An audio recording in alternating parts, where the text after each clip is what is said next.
आणि ज्ञानोबा तुकाराम तसंच माऊली तुकारामांच्या जयघोषानं अवघी महाराष्ट्राची भूमी भक्तिरसामध्ये न्हाऊन निघाली आहे। संत ज्ञानेश्वर महाराजांच्या पालखीनं आज भल्या पहाटे जेजुरी नगरीचा निरोप घेतलेला आहे।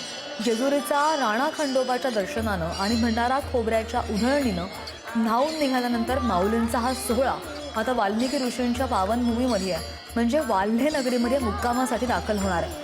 तर दुसरीकडे संत तुकाराम महाराज यांच्या पालखी सोहळ्याचा आजचा प्रवासही तेवढाच नेत्रदीपक असणार आहे। तुकोबांच्या पालखीनं आज वरवडचा निरोप घेतलेला असून हा सोहळा नागमोडी वळणाचा रोटी घाट चढून आज उंडवडी गवळ्याची या ठिकाणी मुक्कामासाठी दाखल होणार आहे।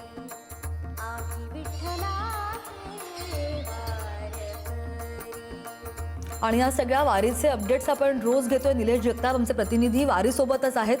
निलेश, आज तुम्ही कुठे आहात आणि आजचा प्रवास पालखीचा कसा असणार आहे? एकूणच भाविकांचा भक्तांचा उत्साह त्याबद्दल सुद्धा।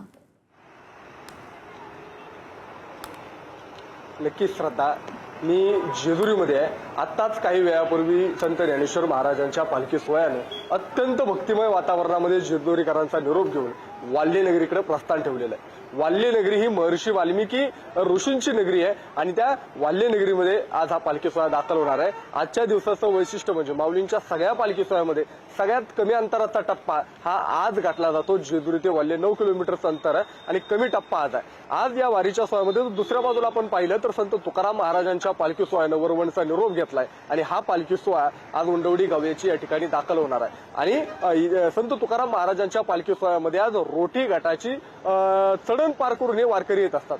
ज्या पद्धतीनं माऊलींच्या पालखी सोहळ्यामध्ये दिवे घाटाला महत्व आहे, तेवढंच महत्व संत तुकाराम महाराजांच्या पालखी सोहळ्यामध्ये हे रोटी घाटाला असलेलं पाहायला मिळतं। आणि म्हणून आज जेजुरीमधलं जरी आता वातावरण पाहिलं तर काल भंडाऱ्यांची उधळण या ठिकाणी झालेली आहे, मुक्तपणे भंडाऱ्याची उधळण झालेली आहे। जेजुरीला पिवळ रूप आलंय। ज्ञानोबा तुकारामचा गजर वारीमध्ये रोजच घुमत असतो, पण कालपासून जेजुरीमध्ये येळकोट येळकोट जय मल्हारचा गजर सुद्धा वारीमध्ये गंजताना पाहायला मिळतो आणि कपाई भांडार लावलेले अनेक वारकरी वारीमध्ये सध्या चालताना पाहायला मिळत आहेत। जेजुरीतून पालखी पुढे दाखल झालेली आहे। सायंकाळीच्या वेळेस हा पालखी सोहळा वाल्हे नगरीमध्ये त्या ठिकाणी दाखल होताना पाहायला मिळणार आहे। मात्र प्रचंड भक्तिमय वातावरण सध्या या ठिकाणी आहे, कारण आता एक 5-6 दिवस झाले वारीची वाट वारकरी चालतायत आणि आता सगळ्या वारकऱ्यांना जर काय लागलं असेल तर पंढरीच्या विठुरायाच्या दर्शनाची आस या सगळ्या वारकऱ्यांना लागलेली आहे। आणि त्या पंढरीच्या विठुरायाच्या दर्शनाची आस लागलेली आहे। सगळे वारकरी आता वारीची वाट चालत असताना देहभान विसरून वारीमध्ये तल्लीन होताना पाहायला मिळत आहेत। विठुनामाचा गजर करताना पाहायला मिळत आहेत। सकाळी काकड आरती झाली, महापूजा झाली आणि त्यानंतर हे सगळे वारकरी आता पंढरीच्या दिशेनं जाताना पाहायला मिळत आहेत।